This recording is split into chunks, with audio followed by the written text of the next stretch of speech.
Good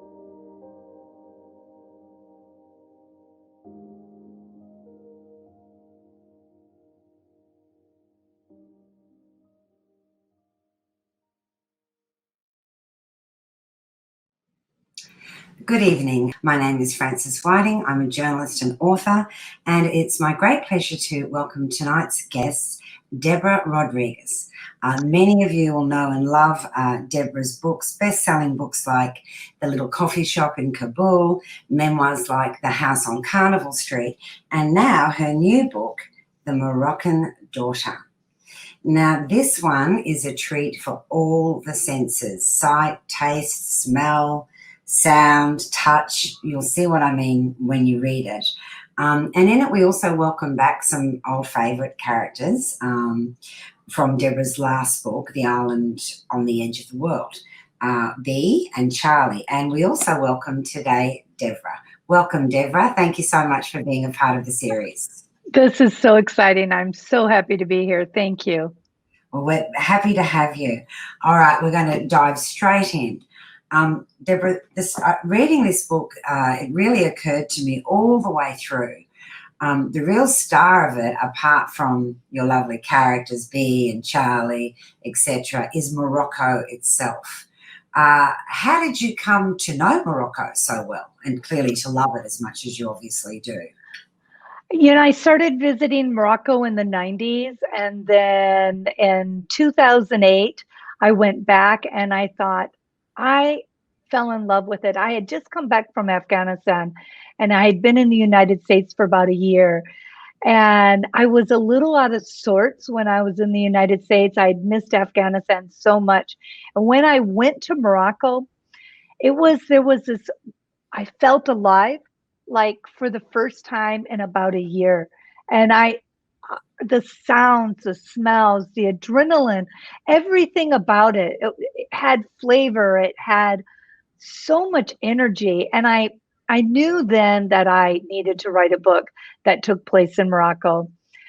But it's all about finding that perfect story that goes with that this amazing, amazing country. And so once I found the story, I was in, and so then the research began in Morocco.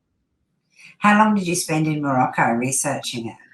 This last time I was in Morocco about 3 weeks, and okay. yeah, it was amazing. Because it seems to me like you must have lived there for a couple of years. So well done. Well, but this was just this last research trip, right? And so I've just been back and forth, but it's such a stunning country. I mean, Morocco's so complicated in so many different ways. So in this book, the main focus is on Fez and in the mountains in Imishil. So otherwise, you could go there constantly and never know everything there is to know about Morocco. And I just wanted to touch on something briefly before we deep dive into the book itself. I was quite ignorant of the concept of a Medina, and I found that fascinating. This idea of this sort of walled city, which is, apparently very iconic in Morocco. There's several. For those readers who, like me, who are a bit unfamiliar with that concept, can you maybe paint for us a picture of the Medina and what it is? Well, the Medina in Fez is probably the most unusual, most interesting Medina, I think, in the world, probably. It's over 9,000 small alleyways and little pathways. And some of them, literally, you had to go sideways to get down the road. It was it's a maze. It's just a maze of so many different little roads. And you see all the stores are in these little alleyways. It's door after door after door. And behind the door would be a huge riad. You would never know. You would be in an alleyway that could be like 3 feet across. And they had little things built on top of the I guess, some of the walkways just to keep the sun out off you. It's hard to even Well, imagine what it would be like to you get lost every time you're in there, no matter how hard you try not to. uh, I think this book is going to have a lot of people like myself very intrigued and wanting to visit and experience this particular Medina. Now, the Riyadh you mentioned, that's a family home, isn't it, or compound as such?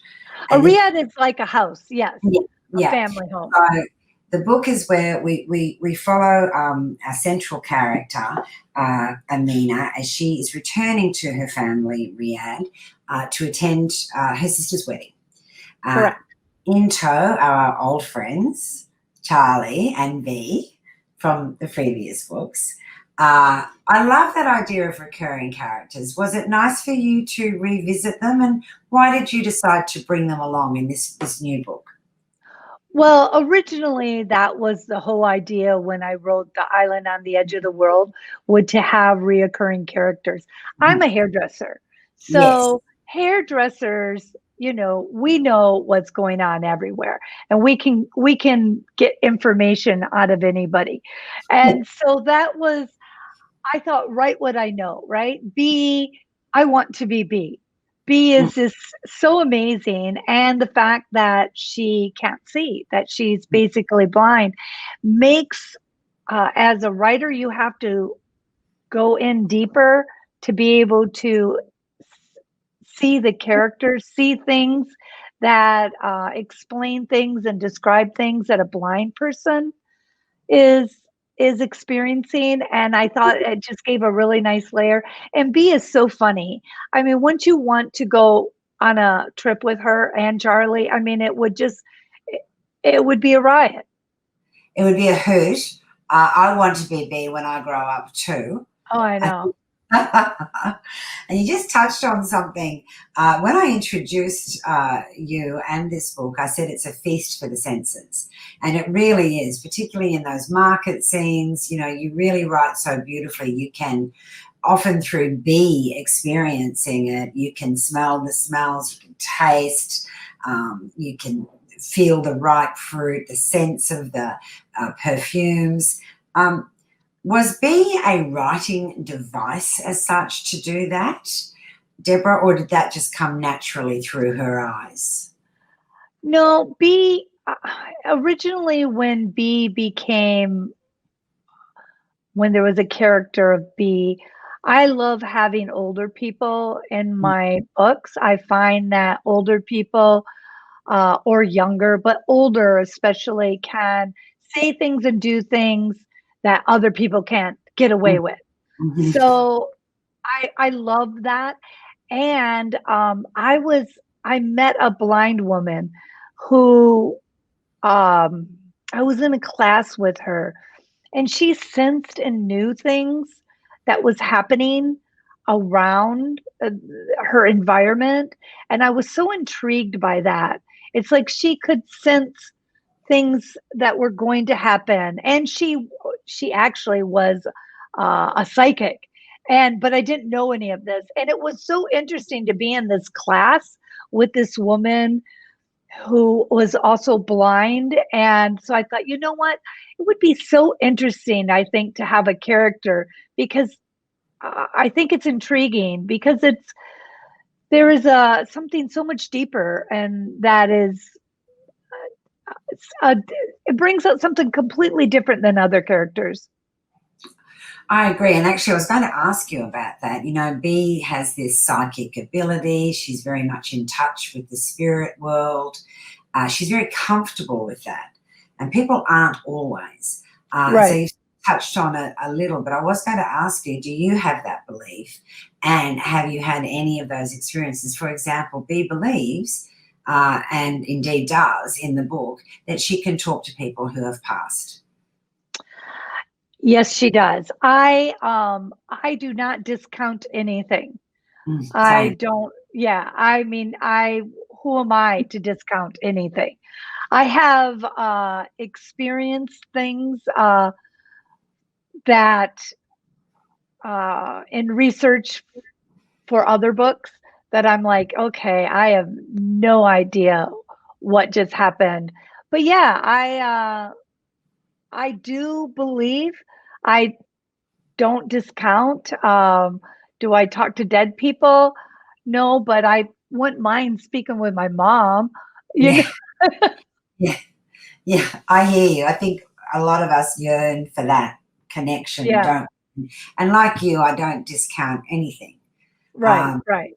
I think the world is full of magic, and all these places you go often have this other sort of level to them anyway. And I wanted to ask you, you tend to, well, I think you tend to embed yourself in these amazing places, whether it be Afghanistan or Haiti or Morocco. Uh, what's it like returning to real life for you? And what does your life look like when you're not traveling to these places and researching? Well, I live in Mexico, so Mhm. I live in central in Mazatlan, Mexico. With there is it's chaos and magic and movement and sounds. I live that all the time, Yeah. and I think that that's what I find my comfort level. That's what I like. I like a little bit of madness, a little bit of chaos. And if it's too quiet, then I'm like, okay, this feels awkward. And so I feel really comfortable in places that are little topsy turvy, or I like figuring things out. Afghanistan, after Afghanistan, you can almost go anywhere. Should And imagine. yeah, and so I felt very comfortable in Afghanistan. It was dicey many, many times, but I've never felt, I always felt comfortable. That was my home. And so that's when I go to these places that are a lot different than, say, the United States. I land there and I'm home. And I think that's why I can embed so easy, because it's just part of my nature. Mm, mm. I can't, after reading your books, I can't see you living in like a cookie cutter suburb.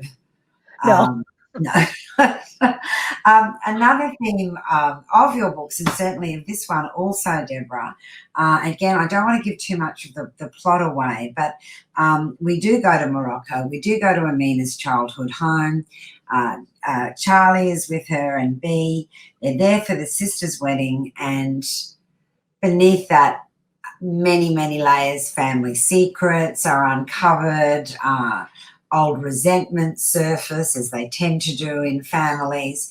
But there's some central themes. And one of the themes that I really enjoyed in this book, and indeed your others, is this very intimate relationship that women have with each other. You see it, of course, in your hairdressing salon. We see it with the girls traveling together, supporting each other. That idea of female intimacy and friendship, Deborah, where does that come from? Because you write about it very warmly and it rings very true in their interactions. I think that um, I'm an only child. Uh-huh. So for me, so I didn't have the siblings that a lot of people have in their, Yes. in my family unit. So I was raised in the beauty shop. Mhm. So it was my mom and it was all the women around me. So I think as a real young child, I I was in that environment, and I seek that. Like I seek that with my friendships, and even this last research trip was two of my girlfriends, and it was, oh my goodness, talk about insanity. But it was, but that's, I love it. And it was, okay, so today you play B. No, so it was really, and I think I think female friends, there's something at the core of it where, women are so strong and we often really need each other, right? And there's nothing better than girlfriends. There's not, we can talk and we can tell each other anything, and that honesty and being able to have each other's back and lift each other up. I think that's so crucial. hmm And as a modern woman, very modern woman, the themes in this book also about some of those more traditional aspects of, say, Moroccan family life in in some families. The idea of, say, for example, Deborah, arranged marriage. Right. The idea of women not being able to do what they want to do. Right. That's also a central theme, particularly through Amina, sort of struggling to be who she wants to be to get out of the shadow of her very traditional family. When you witness that, and I'm sure you do, is that hard for you as a modern woman? And also to write about it with a sensitivity and an understanding of the cultural bounds it exists in. Right. I think that it comes down to the fact that, I lived in Afghanistan for 5 years. So I was a part of that. It is just what it is, right? Uh, Often your daughter was safer if they married somebody you knew.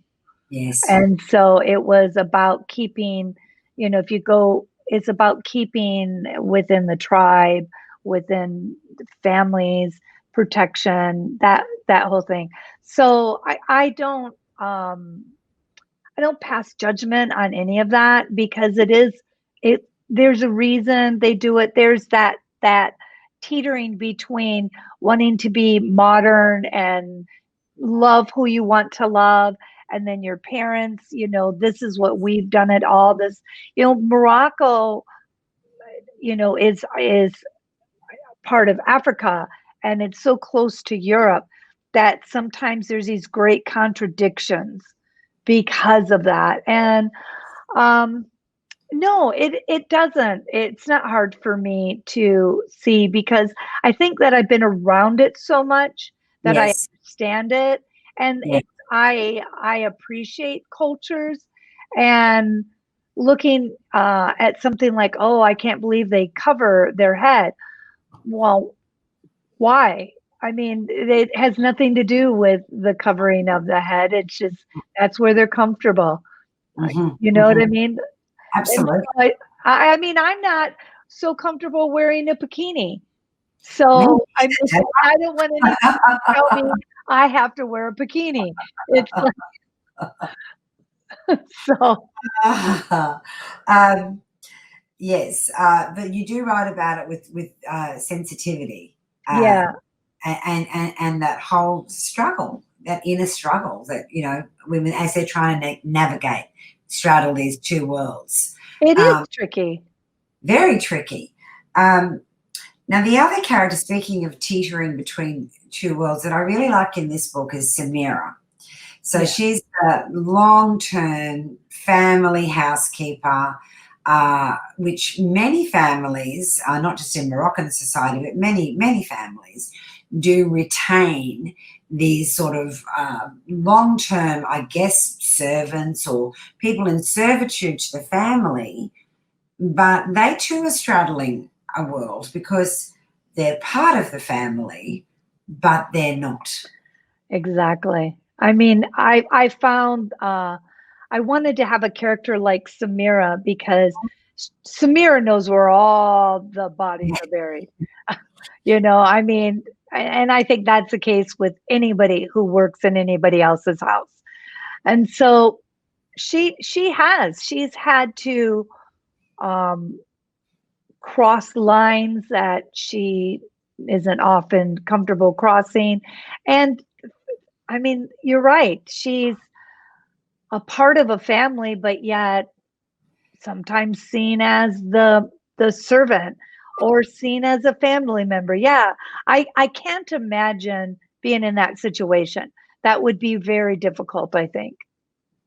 Absolutely. She was probably, I really liked Samira, and of course I just love Bee, but I think everyone will love Bee. You can't Right. help it.